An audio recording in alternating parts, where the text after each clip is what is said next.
Salut à tous.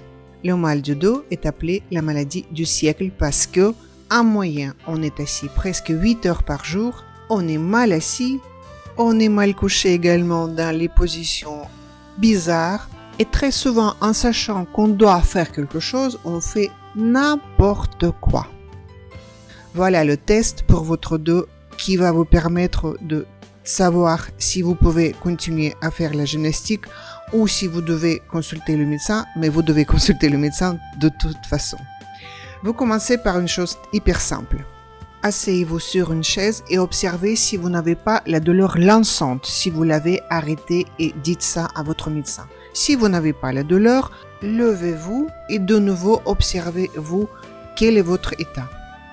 En absence de la douleur lançante, faites la chose suivante. Asseyez-vous et penchez-vous en avant en soutenant le poids du corps avec les bras. Regardez comme ça pour ne pas tomber sur les genoux. Toujours pas de douleur lançante, ça tire, c'est normal. Continuez. Donc la chose suivante, vous tendez les jambes et de nouveau penchez-vous, fixez la position. Si ça tire, c'est, on va dire, normal.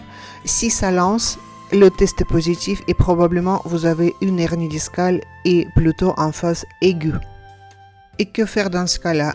Il y a beaucoup de personnes qui n'en font plus rien dès qu'ils ont la moindre douleur. C'est pas bien parce que si vous êtes immobile tout le temps, ça va déclencher des douleurs en boucle. Et vous allez voir ma soeur kinésithérapeute, l'ostéopathe, et ce n'est pas certain qu'ils vont pouvoir vous aider. C'est pour ça que je vous propose ce test qui peut devenir à la fois votre gymnastique.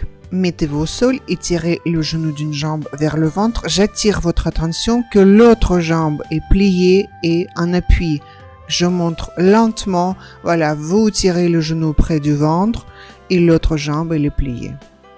Par la suite, vous faites le même mouvement plusieurs fois avec une jambe puis avec l'autre. Je montre seulement d'un côté et une répétition ou deux maximum parce que c'est la vidéo. Vous pouvez faire autant de répétitions qu'il vous faut. L'exercice suivant ou le test suivant que vous voulez. Donc là, vous tendez la jambe qui ne travaille pas et vous faites la même chose. Donc vous tirez toujours le genou vers le ventre.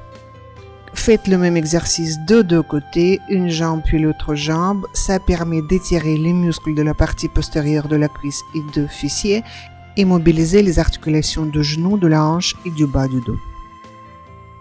Par la suite, tirez les genoux vers le ventre, les deux. Mettez-vous en boule, fixez la position pour étirer davantage les muscles et écarter les espaces entre les vertèbres du bas du dos. Voilà, vous fixez la position, puis vous revenez en position couchée et j'attire votre attention que une jambe après l'autre revient au sol.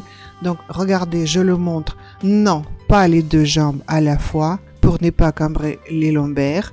Une jambe et puis l'autre. Et voilà, le test est terminé. Quelle sera la conclusion après ce test? Si vous avez la douleur lançante dès le premier mouvement, donc c'est pas le médecin, c'est même le chirurgien que vous peut-être devrez consulter. Par contre, si vous avez tout fait, vous devez continuer à faire tous ces exercices au rythme adapté à votre douleur, en quantité adaptée à votre état. Je conseille à faire ces exercices à tous mes patients qui ont la douleur chronique du bas du dos et même quand vous avez une hernie discale, mais la phase qui n'est pas aiguë, la phase chronique. Faites ces exercices simples régulièrement pour la prophylaxie ou le traitement du bas du dos.